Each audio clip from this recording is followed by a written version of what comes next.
राजधानीका सडकमा रक्तपात, गोली, आगलागी, तोडफोड, देश अशान्त छ। आजको दिन इतिहासमा कालो अक्षरले लेखिनेछ। तीनकुनेमा सुरु भएको आन्दोलन झडपमा परिणत भयो। प्रहरीको असुर ग्यास, प्रदर्शनकारीहरूको ढुङ्गामुढा अनि अन्ततः गोली चल्यो। पत्रकार सुरेश रजक आफ्नो क्यामेरामा आन्दोलन कैद गर्दै थिए, तर आगोको लप्कामा परे। कोही बचाउन आएन, उद्धार माग्दा पनि नसुनियो। किन सुरक्षा संयन्त्र असफल भयो? किन यो आन्दोलन यस्तो हिंसात्मक बन्यो? नेपालको इतिहासमा फेरि एक पटक रक्तपातको कथा लेखियो।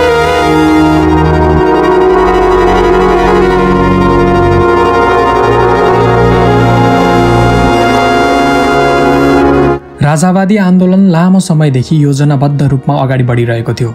सरकारलाई दबाब दिन गरिएको यो प्रदर्शन तीनकुनेको सीमित क्षेत्रमा मात्र गर्ने भनिएको थियो। तर आन्दोलनकारीले राजधानीको रिङ रोडभित्र पस्न खोजेपछि अवस्था बिग्रियो। शान्तिपूर्ण भनिएको आन्दोलन केही घण्टामै हिंसात्मक बन्यो। प्रहरी र आन्दोलनकारी बीच जबरजस्त झडप भयो। प्रहरीको असुर ग्यास आक्रमणको जवाफमा प्रदर्शनकारीहरूले ढुङ्गामुढा प्रहार मात्र गरेनन्, घरमा आगो लगाउन समेत पछि परेनन्। राजधानीकै मध्यभागमा आगलागी हुँदा दमकल आउँदा पनि सुरक्षित थिएन। यसैबीच एभिन्यूज टेलिभिजनका पत्रकार सुरेश रजकको ज्यान गयो। उनी आन्दोलनको दृश्य कैद गर्न भवनको माथिल्लो तलामा पुगेका थिए। आन्दोलनकारीहरूको हमलाबीच उद्धार गर्ने कोही भएन। उनका सहकर्मी पत्रकार पारस श्रेष्ठका अनुसार रजक आन्दोलनमा फसेको खबर जानकारी गराउँदा पनि प्रहरीले उद्धार गर्न सकेन।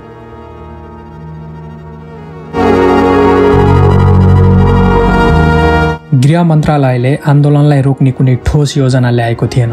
प्रहरी बल तयारी थिए, तर आन्दोलनकारीहरूको उग्र हिंसा अगाडि कमजोर देखियो।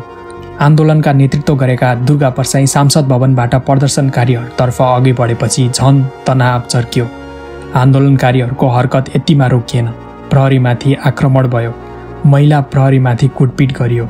आन्दोलनकारीहरूले प्रहरीको हतियारसम्म खोज्न पछाडि हटेनन्।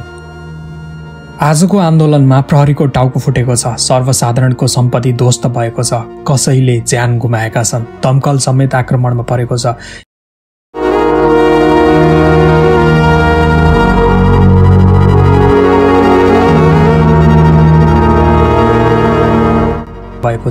यस्तो विद्रोह कहिलेसम्म? यो सङ्घर्ष के का लागि? के यो न्यायको लडाई हो या अराजकताको नाङ्गो नाच? अब प्रश्न उठ्छ सरकारसँग, देश चलिरहँदा नेतृत्व कहाँ छ? नेपालको राजनीतिले फेरि अँध्यारो मोड लिँदैछ। अब के हुन्छ?